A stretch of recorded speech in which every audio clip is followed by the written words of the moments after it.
Thank you so much, Ning, and thank you, Jialing, for organizing this conference. It's been so mind-blowing until now.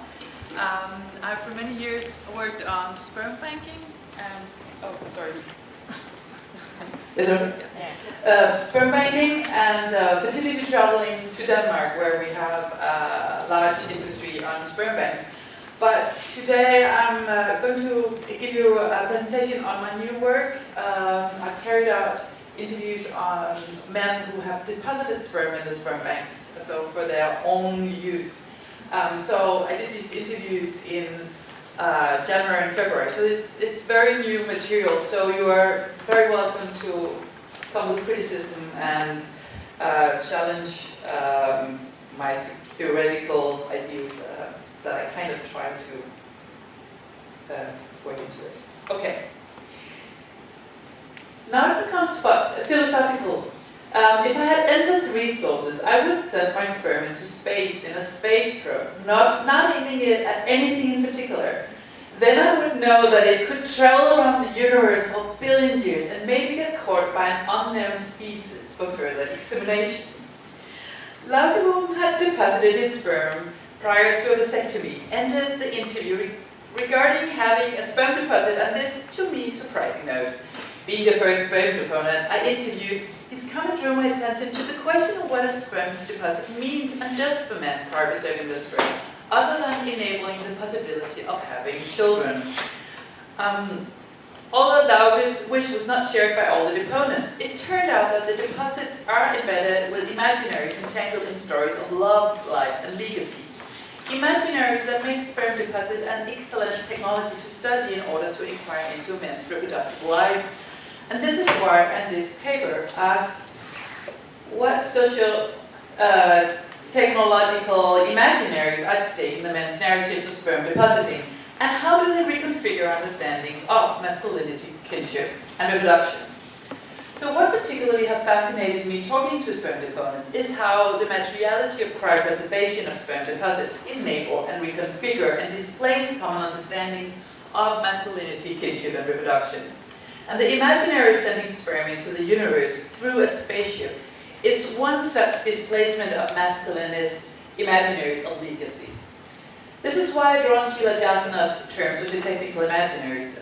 The term combines an understanding of the technological as always socio-technical, meaning that technologies are always normative, social, and material, and entangled by imaginaries. As Jasanoff's work is closer to political science and analysis of regulation, the notion has originally been developed to analyze socio-technical imaginaries in policies often brought forward through Jasanoff's comparative methodology. It's a concept developed to do macro-analysis, and her definition underlines how such socio-technical imaginaries should be collectively shared in order to be seen as socio-technical imaginaries. In this way, drawing on the concept in this paper, focusing on sperm deponents' experiences of doing and having sperm deposits, is twisting the concept slightly, and you are very welcome to challenge me on this. However, sperm deposits and the deponents turn out to be generators of imaginaries that often were collective. So the many imaginaries of masculinity and reproduction and kinship reconfigured due to the cryopreservation that alters temporalities of reproduction as the sperm is removed from the male body and preserved even after the death of the deponent. Cryopreservation of sperm is the oldest cryotechnology of gametes. The freezing technology of human sperm is fairly simple and has been in use since the 50s in relation to human sperm. Today, it's well known that sperm can be deposited due to medical reasons, and it is standard practice that men in Denmark with testicular cancer are offered to have their sperm frozen before surgery and chemotherapy. What is less known is that private sperm banks have been depositing cryopreserved sperm for years due to all kinds of reasons that we don't know. And in Denmark, all the private sperm banks offer sperm depositing for private customers, and so do some private fertility clinics. Although it's still not very well known that men deposit sperm, and that the procedure compared to the freezing of oocytes is fairly simple and relatively inexpensive.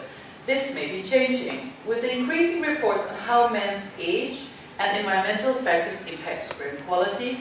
Men might, just like women, begin to reflect on the consequences of delayed parenthood and begin to freeze in greater numbers. And I just want to say that actually there are much more sperm deposited than eggs or ovarian tissue or all the other fancy things that we hear in the ethnographic literature at the moment. So, recently a US developed globally operating company called Legacy has been launched as a Swiss banking facility for men, enabling them to secure their fertility.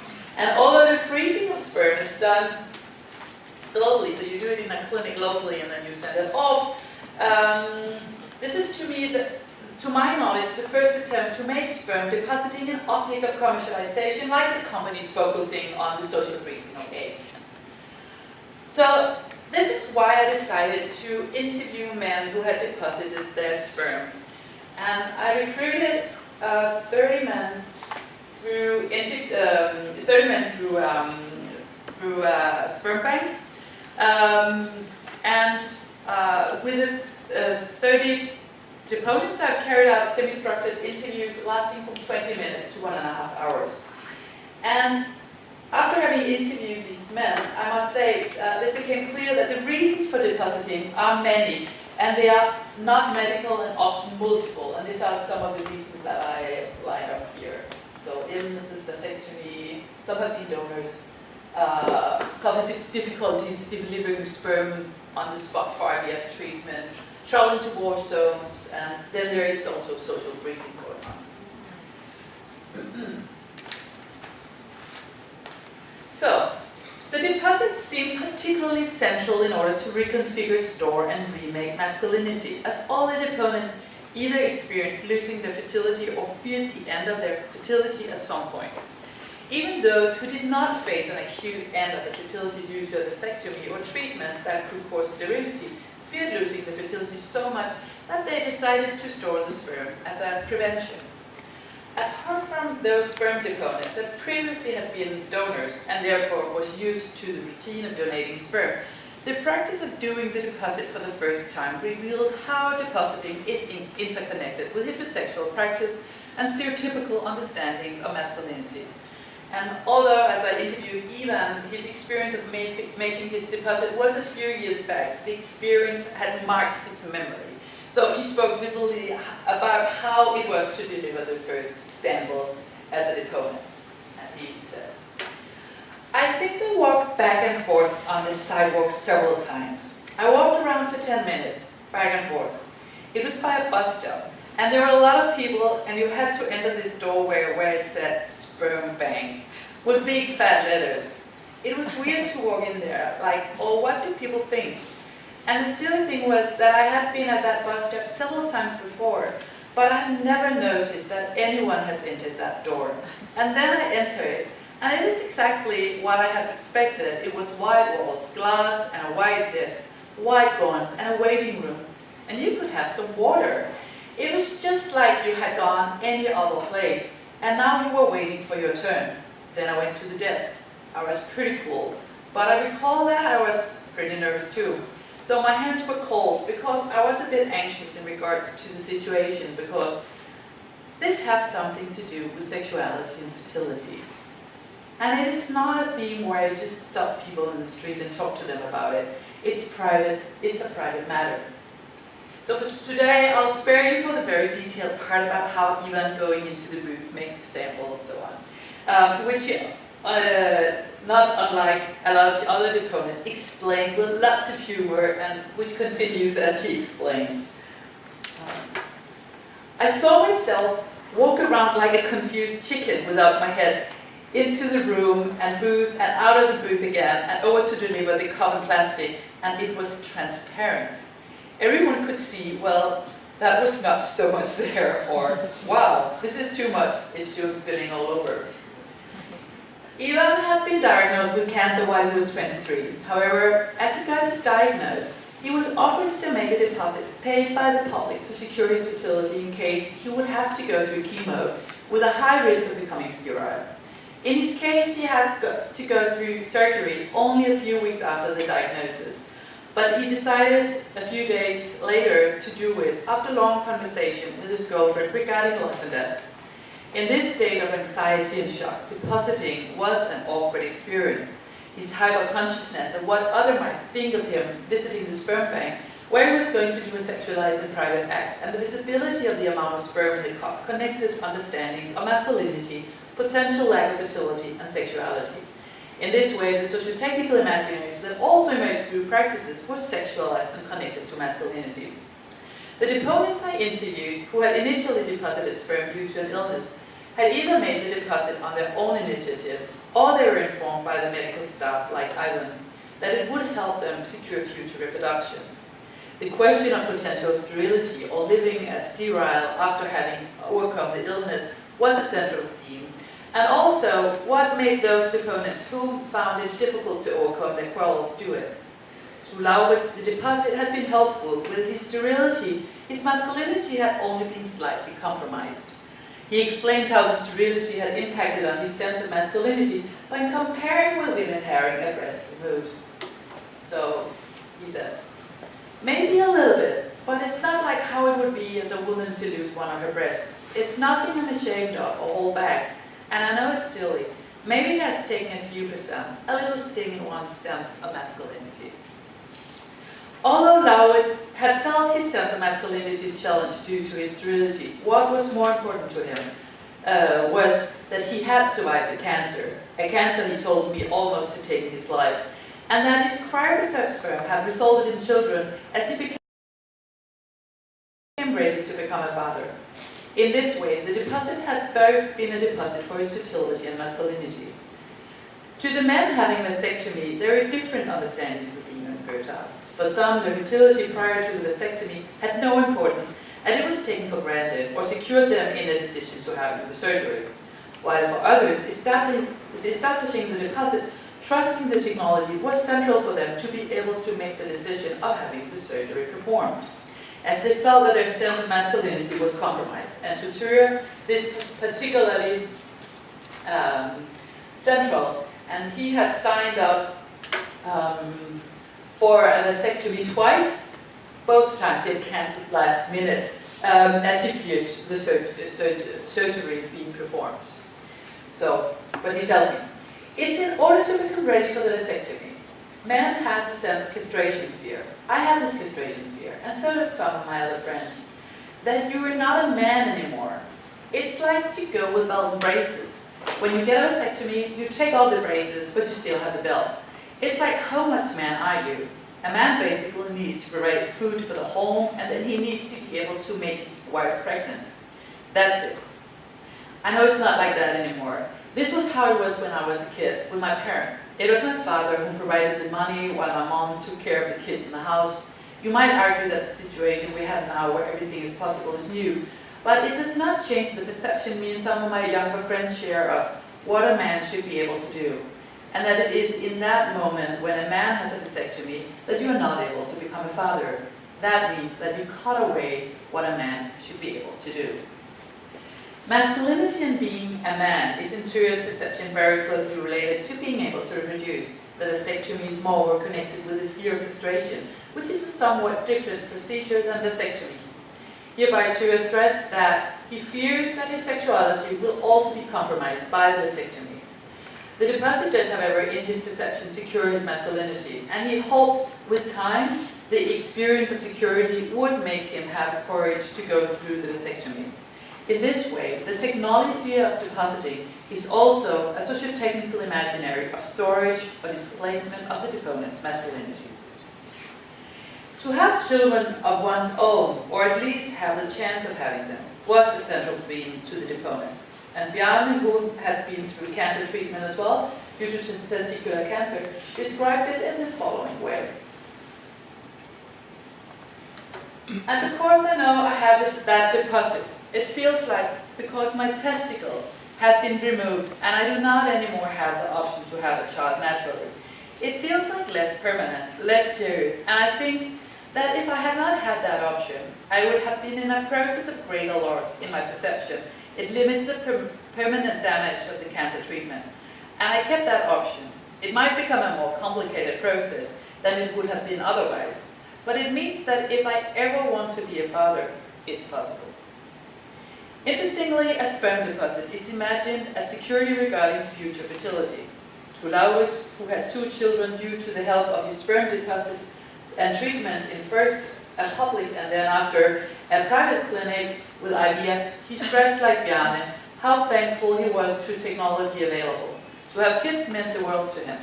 With Bjarne, he shares the perception of sperm deposits as what Franklin has termed a whole technology that it will enable children.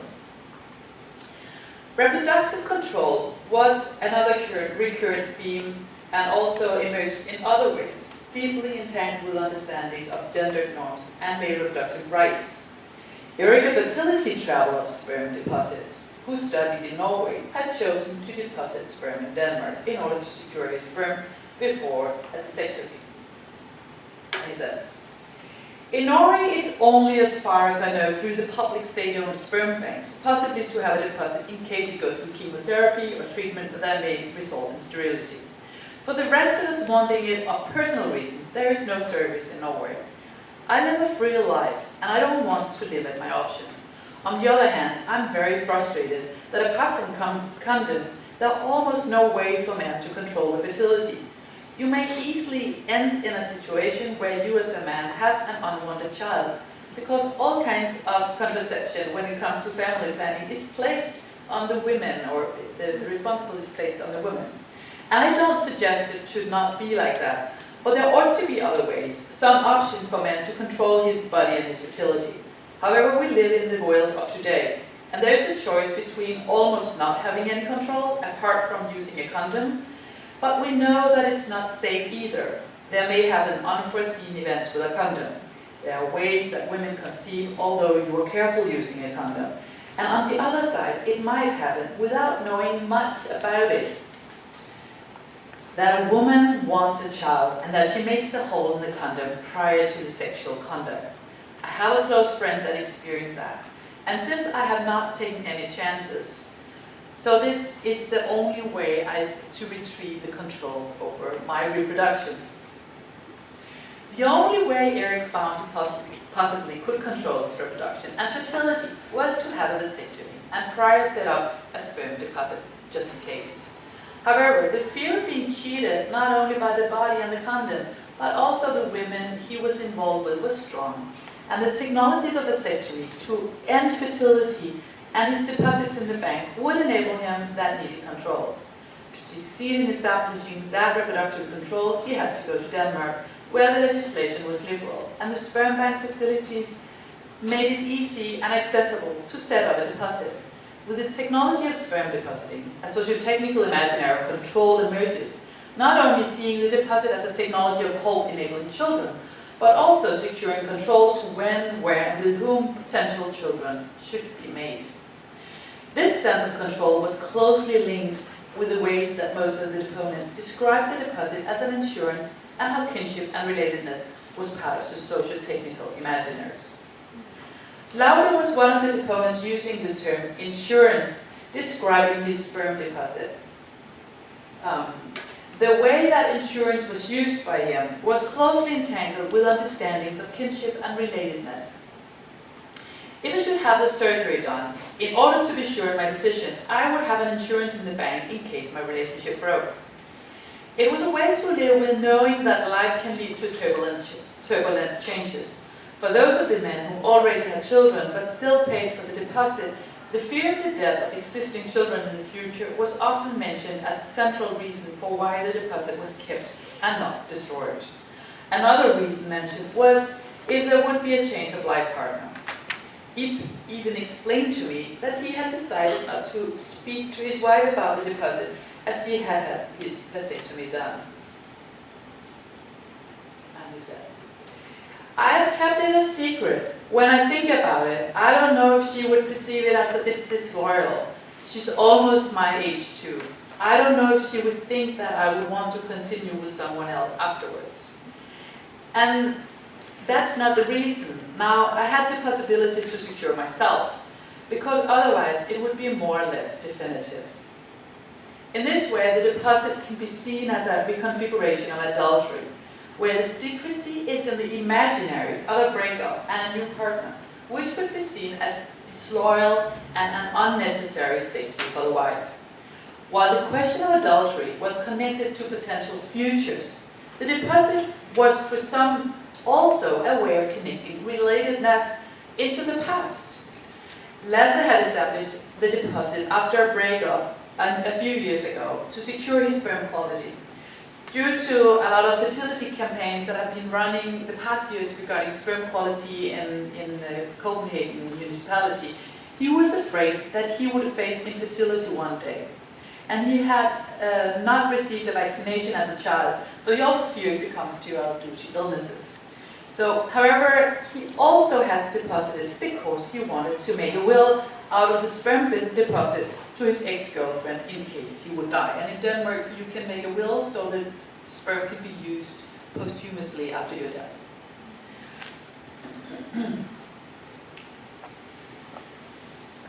So, Lasse says, "It's no secret that I still love my past girlfriend. I still dream about her.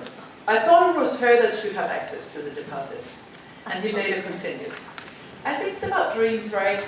I think when you have shared a dream, and you've shared a dream and she's not there anymore, it's nice that you somehow still share something in the future. I've told her and she became very happy. I think it's the first time I say it. It's not something I tell openly. It's like somehow one has some fear of death without having something from oneself to live on. I think that's the thought behind it."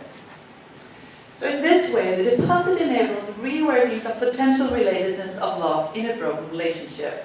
The freezing technology of sperm enables the imaginaries of love from the past materializing into potential genetic children, even after death.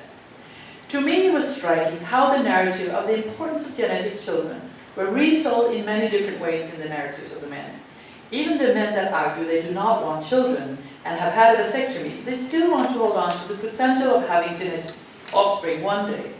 And this was how Erik, who had traveled from Norway, argued regarding having a deposit prior to his vasectomy. Although he wants the control of his reproduction, he also wants to keep this option. Moreover, he twists the perception of genetic children. This comes forward as he has set up and paid for 2 sperm deposits. And he says, "This is a bit private. It's a possibility to have a will which has instructions on what should happen with the sperm in case I will die. I have strong emotional bonds with 2 women that do not know each other and who should not know about each other. I set up this will in order for both women to use the sperm to have a child, either right after or later on for that. However, as I ask him why he wants to secure the women the possibility of having children after his death, but do not want to have children with them while he's alive, he underscores that he's an atheist. And he just wants to enhance their options to have children if they, after his death, would be in a situation where they could use a sperm. His decision to